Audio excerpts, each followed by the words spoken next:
有民众发现讲，宜兰苏澳北滨公园的凉亭是危楼，其他的设施真侪嘛拢歹去咯，实在是真危险哦。公所表示讲，因会来提出计划，向中央来争取经费来维修。翘起来，两片哈。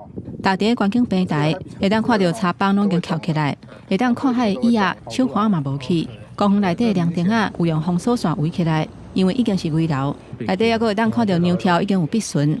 原来这个出溜笼竟然是洗石仔的，表面是粗夹夹。宜兰若一个溜落，裤清在拢破去。宜兰苏澳内边海沙坡啊边仔的北滨公园，向这期有真侪设施拢坏去，嘛无咧维修甲管理。怎么放路啊？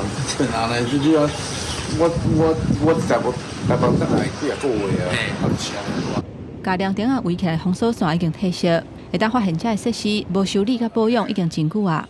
民众认为讲北滨公园是苏澳观光的胜地，无分平常时啊也假日，游客拢真侪，甚至会有真侪外国的观光客。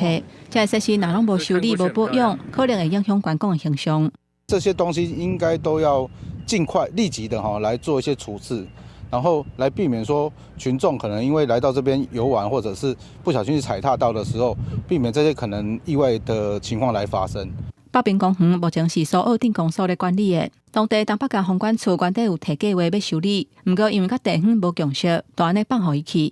这个设计已经好了，那现在就是讲这个要跟东北角争取，而我们也透过立委已经跟东北角大概有个默契了。镇公所表示，针对凉亭啊甲观景平台的部分，已经有提出工程设计，按算要向东北角风管处争取差不多2000多万的预算，要来修理。 若公园内底其他的设施，公所会家己编预算，先做改善。公司新闻，宜兰报道。